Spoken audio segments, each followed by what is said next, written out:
Hey everyone, welcome back to Calculus 3. This will be part B of lecture 17. When we left off, we had just defined the directional derivative and done a few examples. Next, what we want to do is we want to move into the gradient section of the lecture and describe what we mean by the gradient of a function. Okay, and so this is kind of where our previous work on vector valued functions is going to come into play in a serious way. So the gradient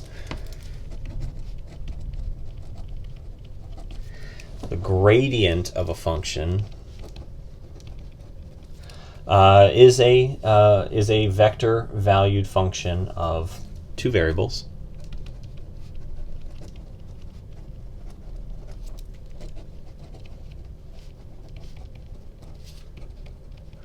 Okay, and so let's go ahead and just define that guy really quickly, and then we'll do some examples and talk through what this thing's all about.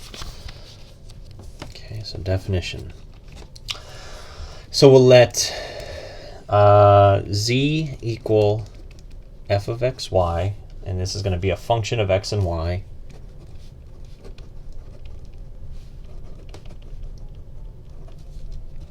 Right, so function of x and y such that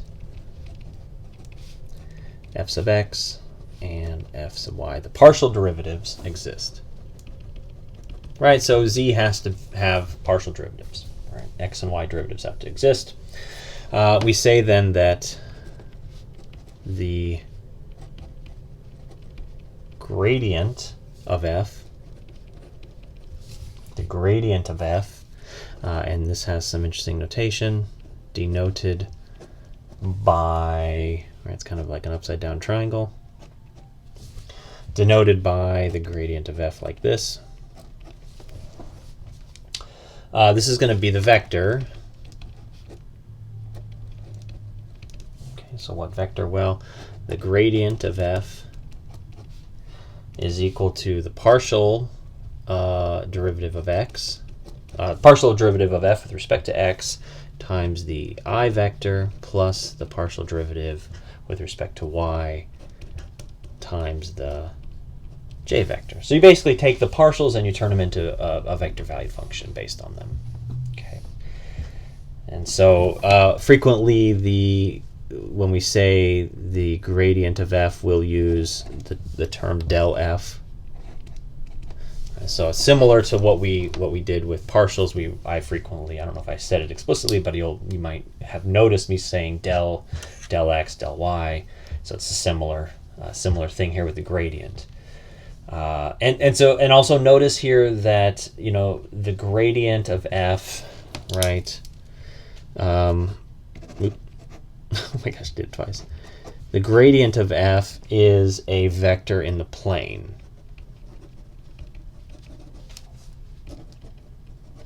Okay, not a vector in space. That's important. Okay, so it's a vector in the plane, not a vector in space. Okay. So let's just do a quick example where we find the gradient, identify the gradient vector. And it's a pretty straightforward exercise, just about basically finding partial derivatives and turning it into a vector valued function. But let's do an example just to make sure that we see how straightforward it is to identify this. So find the gradient of f of xy equals, and we'll say natural log of x plus 2xy. Okay. Actually, sorry. We'll find the gradient of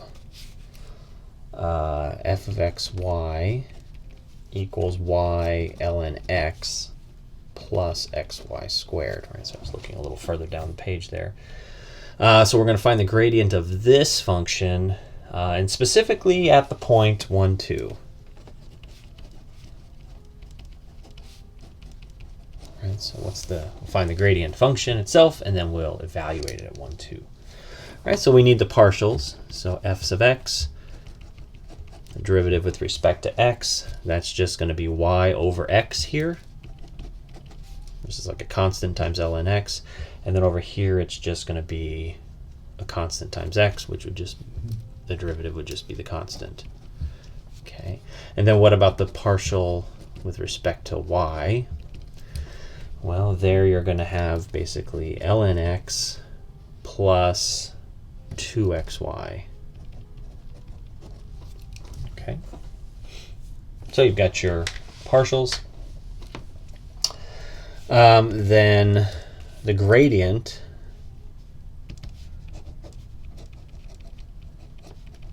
right? So we remember what that is. Let's just rewrite it here. So it's the partial with respect to x times the I vector plus the partial with respect to y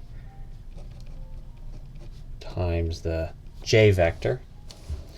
Right? And so for our example here, it's going to be y over x plus y squared times I plus ln x plus 2xy times j. Okay. Right, so that is the gradient. This is the gradient of our function f.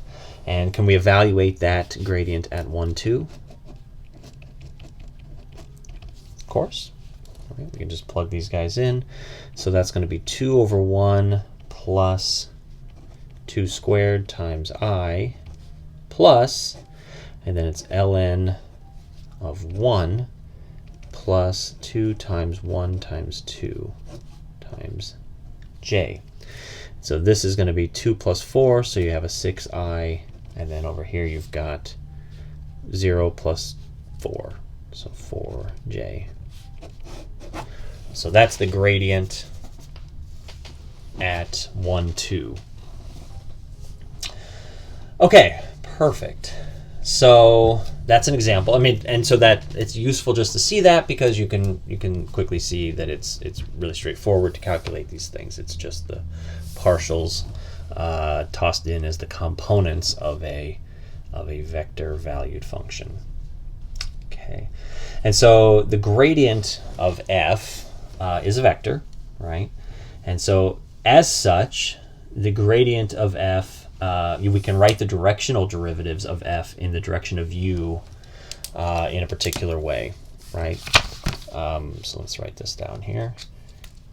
So because gradient of f is a vector, because it's a vector, we can write the directional derivatives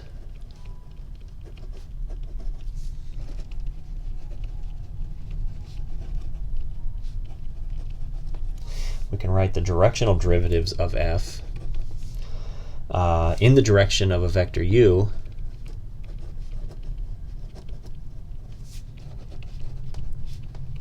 right, as we can do it like this, right? We can write the directional vector of f in the direction of u. Well, we know that this is equal to f sub x xy times I plus f sub y xy times j, right? Dot cos theta I plus sine theta j. Okay. So the directional derivative is the dot product of the gradient and the direction vector. Okay, and so that might not be clear, but if you dot this together, what do you get? Well, you get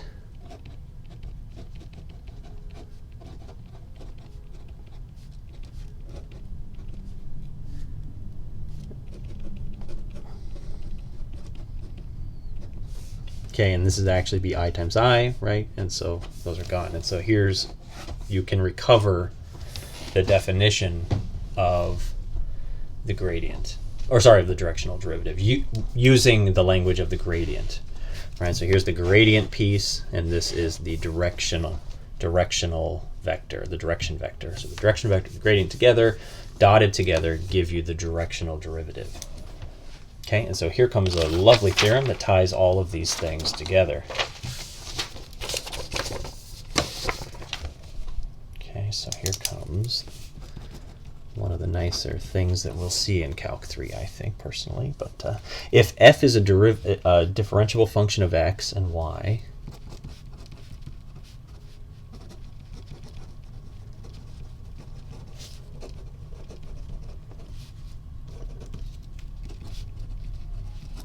right? If f is a differentiable function of x and y, then the directional derivative of f in the direction of u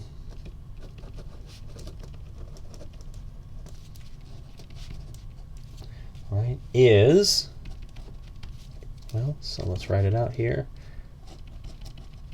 Right, the directional derivative of f in the direction of u is equal to the gradient dotted with the direction vector. That's what we just exactly showed, right? So kind of what preceded this could almost be seen as a proof. It's a little bit of a derivation. It's proof light. Okay, so this is nice. This ties the gradient in tightly with this directional derivative idea. Okay, let's do an example where we'll use this. Let's find the directional derivative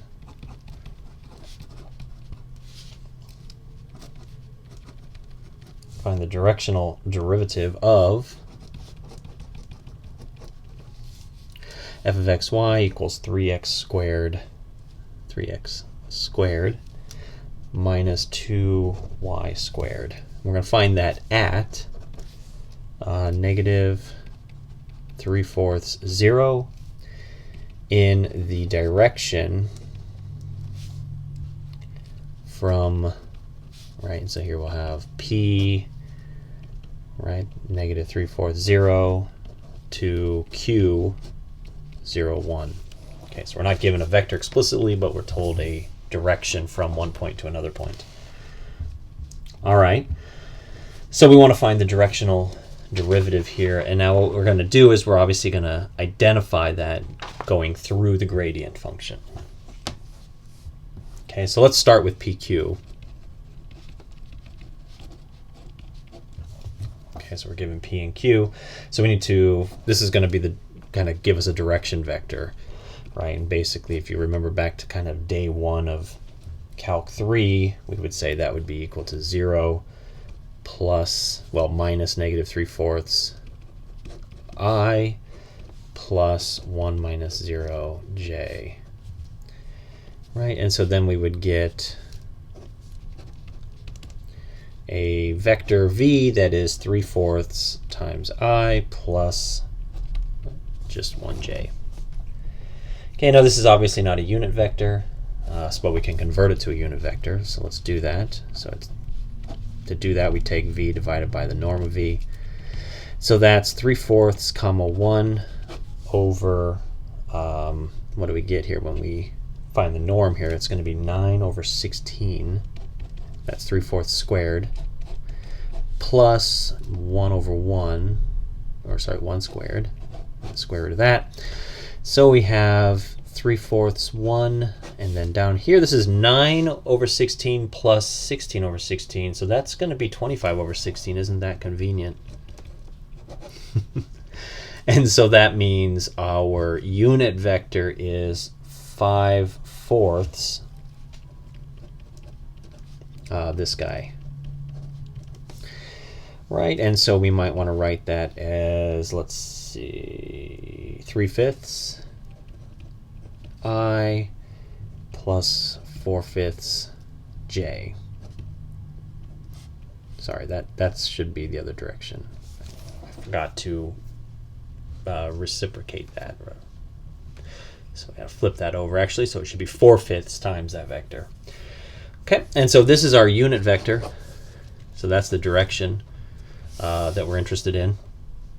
And what we have to do now is we just have to go through and identify the gradient vector.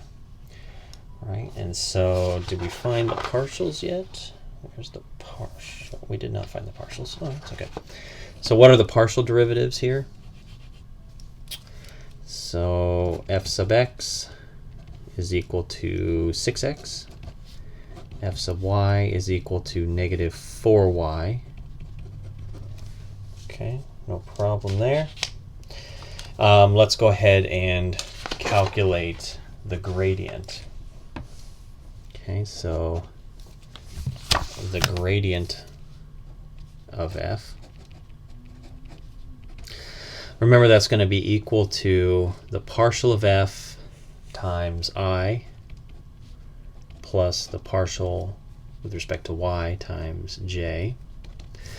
Right? And so that's 6x times I plus negative 4y times j. Okay, so that's the gradient. Okay, and so then we can evaluate the gradient at the particular point of interest. So at negative 3/4, 0, that's the point of interest. And we would say that the gradient at that point is, what is it going to be? 6 times negative 3/4 I plus negative 4 times 0j. And so all of this is just 9/2, negative 9/2 I. Okay, so that's the gradient at that point. Okay, and so then the directional derivative, remember, is the gradient dotted with the direction vector. All right, so can we do that?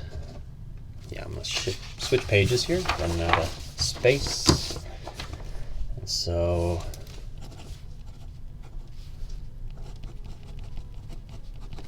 this guy here, well, actually, I probably want to write it with the specific values inserted. So that would be negative 3/4, 0. Okay, and that's just going to be the gradient at that point, dotted with whatever the u vector is. Right, we found that earlier.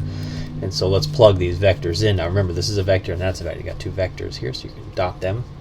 So this would be negative 9/2, 0, dotted against the u vector, which was, if you recall, 3/5, 4/5. All right, and you can write that in the ij notation, or you can write it in this component notation if you like, whatever seems easier to you.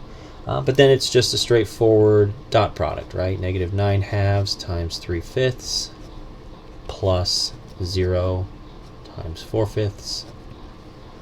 Right, and it's really, this is 0, of course, and so this guy is negative 27/10. Okay, and so that is the slope of the surface, the slope of the function f at the point negative 3/4, 0 in the direction of the u vector. In this case, the u vector wasn't given explicitly. We were just told going from P to Q. Okay. All right. Very good. So that is that's our first example. Let's talk through some of the applications of this gradient, because this is an extremely important concept in multidimensional calculus, in 3D calculus in particular. So applications of the gradient, right? So we've seen that there are many directional derivatives at a point xy, right? We talked about how there's basically an infinite variety of directional derivatives at a point xy on a surface. So in a lot of applications, what we want to know is in which direction we should move so that the function increases most rapidly. Or conversely, which direction should we move so that the function decreases most rapidly, right? So given that there are infinitely many directional derivatives, right, at a point xy. Okay, at a point xy, on a surface. Right, so there's infinitely many directional derivatives at a point xy on a surface. Which way should we go? Which direction should we move so that the function increases most rapidly?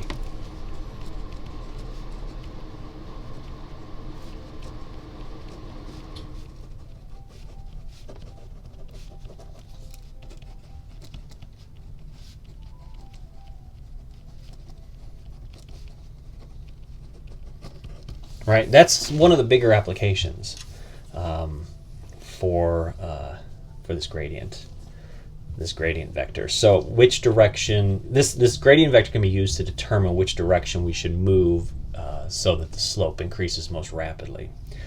Right, and this is called the, well, it's got different names, but one of the names that's most commonly used is the steepest ascent. Okay, and it's given by the gradient.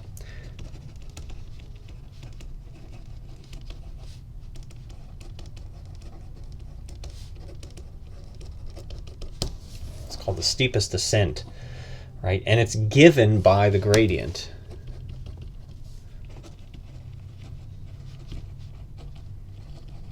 Well, we'll prove this in a second. So let's write the theorem down. Right, this is also another very nice Calculus 3 theorem. Let f be differentiable at the point xy.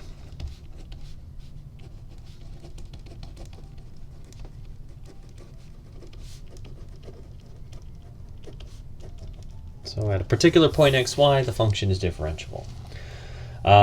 3 cases. Okay, case 1, if the gradient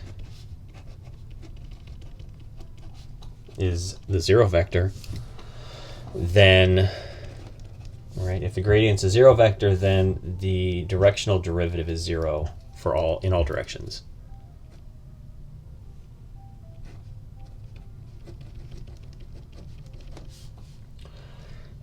And we'll say for all u, right? That means in all directions, right? If the gradient is 0, then the directional derivatives are all 0 for all u in all directions. Okay. Secondly, the direction of maximum increase, okay, maximum increase of f is given by just the gradient. Okay, just the gradient. The direction of maximum increase of f is given by the gradient, and the maximum value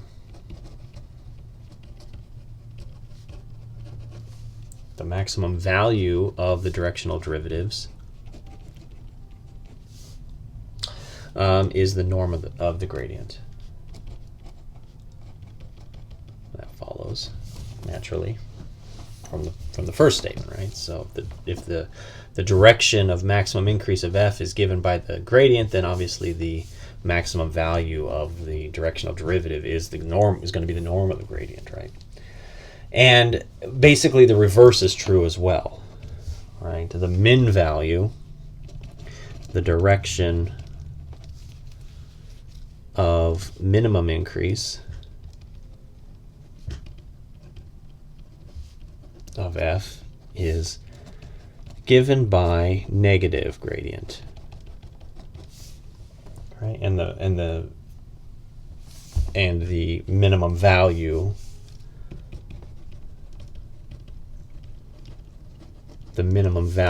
of the directional derivatives is the norm of this guy. Okay. All right, very good.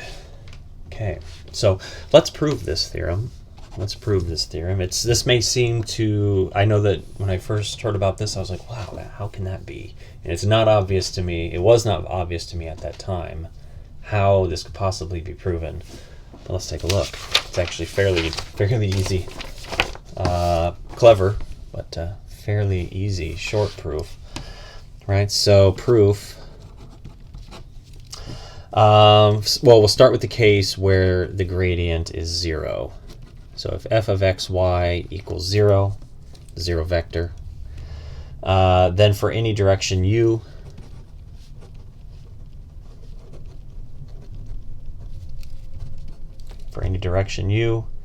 we have,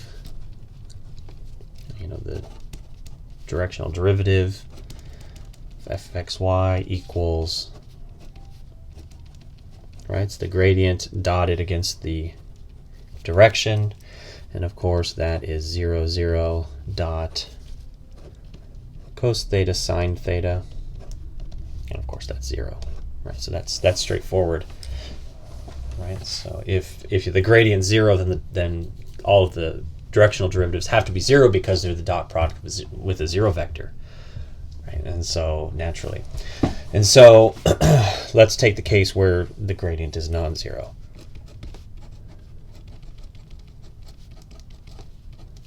Okay, if it's not equal to 0 vector, then let's let theta be the angle between the gradient and the direction vector.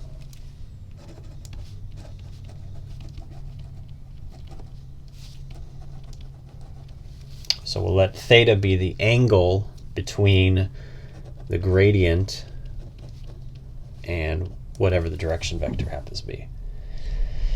So using the dot product, we can apply a theorem that we kind of saw a while back, right? And you might remember the theorem, you might not. It's from probably the early couple days of Calc 3, but it's basically cos theta is equal to u dot v divided by the norm of u times the norm of v. All right, so this is kind of what we're going to call back into action here. Okay, so using this theorem and the dot product, what do we get for the directional derivatives? Well, one way we can write this is that the directional derivative, of course, we know it's equal to this, right? It's the gradient dotted with u, right? But if we use this theorem here, we can rewrite this as the norm of the gradient times the norm of u times cos theta. Okay.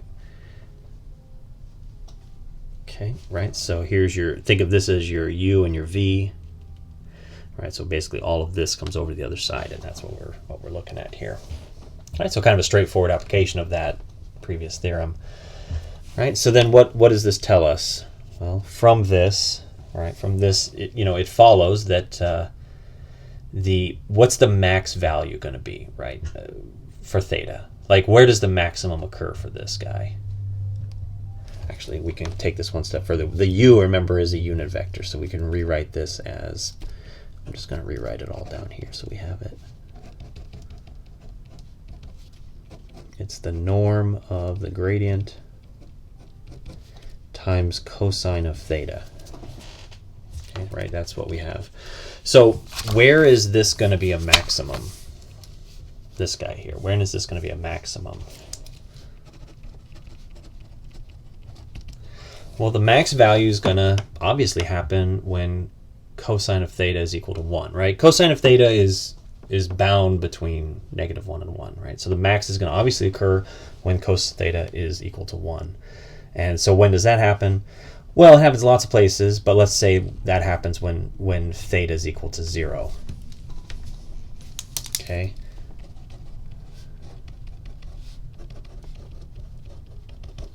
Okay, when theta is equal to 0.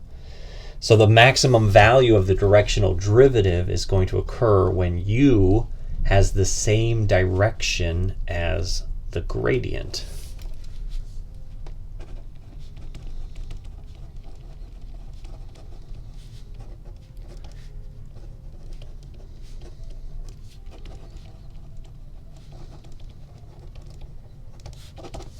Right, when they have the same direction. Remember, theta is the angle between the gradient and u, right? So if theta is 0, then that means the gradient and u are in the same direction. And so the max value happens to occur there, right? The max value of the derivative occurs when theta is equal to 0. i.e. when the gradient's in the direction of u. Okay? And the largest value is going to be quickly drop out of this as well. So the largest value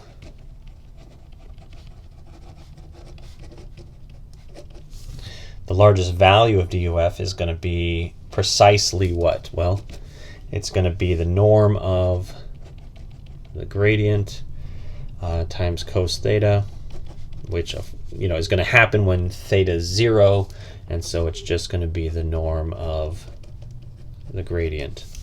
Well, that's kind of obvious, isn't it? Once we see the previous one, but there you go. And so this can also, you can set this up to report on the minimum value as well. It's the same basic argument, right? The question is, when is the minimum value going to be obtained? Well, the minimum value is going to occur when theta is equal to pi, right? When theta is equal to pi, it's going to be -1, and so that's going to minimize this expression here, right? So it's going to happen when u points in the direction opposite of the gradient. So whatever the gradient happens to be, that's the max, and then the min is going to be in the opposite direction. Okay, so we'll just call that quits, and you could fill in the details for the minimum sign pretty easily. Okay, but that's basically the proof. Okay, let's take a look at one more example, and then we'll call it quits for this section. Let's take a look at one more example. This is kind of a more like a applied style example. Not exactly a real example necessarily, but something that may be more realistic. So we'll say that the temperature in degrees Celsius on the surface of a metal plate is, and it's given by this function, temperature is a function of x and y, equals 20 minus 4x squared minus y squared, right? So x and y here are we'll say that they're measured in centimeters.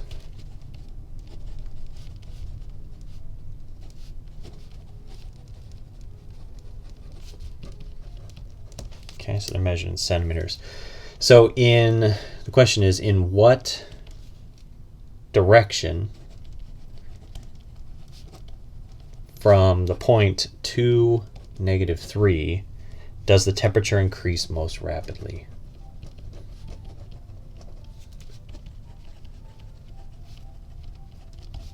Okay, that's the question. In what direction, so I'm at the point 2, -3, in what direction should I go so that the temperature increases most rapidly? Okay, so this is just a question of identifying the gradient.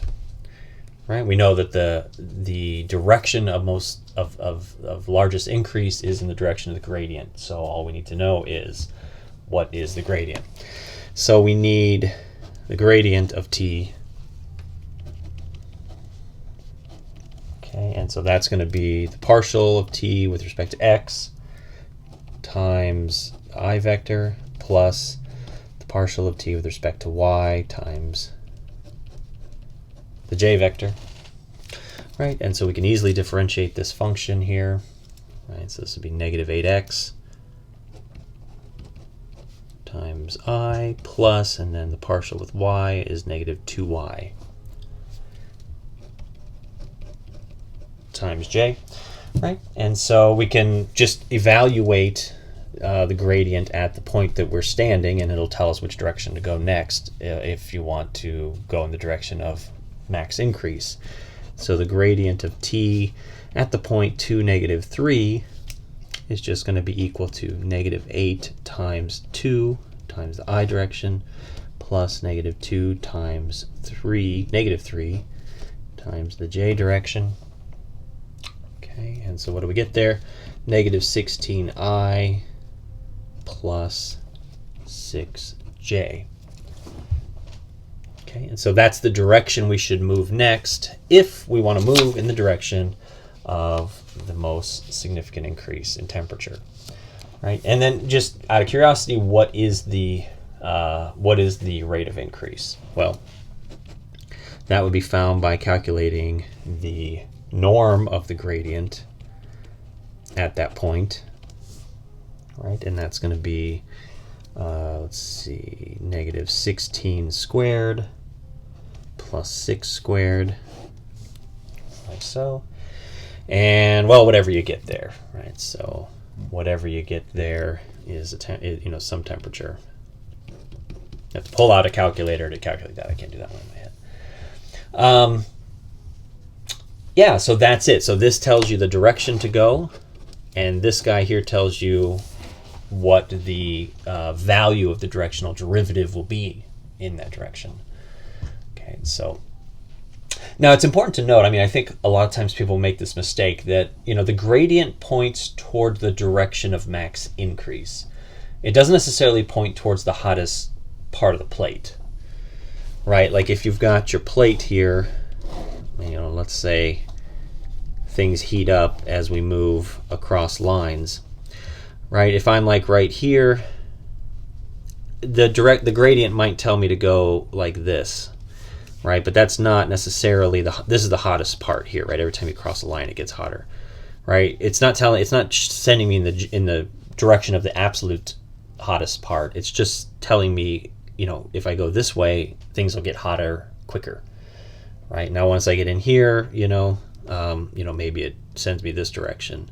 Then maybe it sends me across that. Eventually, it ought to lead me to the hottest part. That's not necessarily, actually, but the gradient tells you what direction to go if you want to go in the direction of the max increase. It doesn't tell you that's the direction of the max overall, right? So it's an important but kind of subtle difference there. So, okay, I think we'll leave it at that. And then next time when we get together, we'll have a little bit shorter, a little more straightforward section we'll discuss tangent planes and normal lines, and then we'll kind of pull into that discussion the gradient and some of this other stuff that we've just gone through. So, all right, take care, and we'll see you all next time.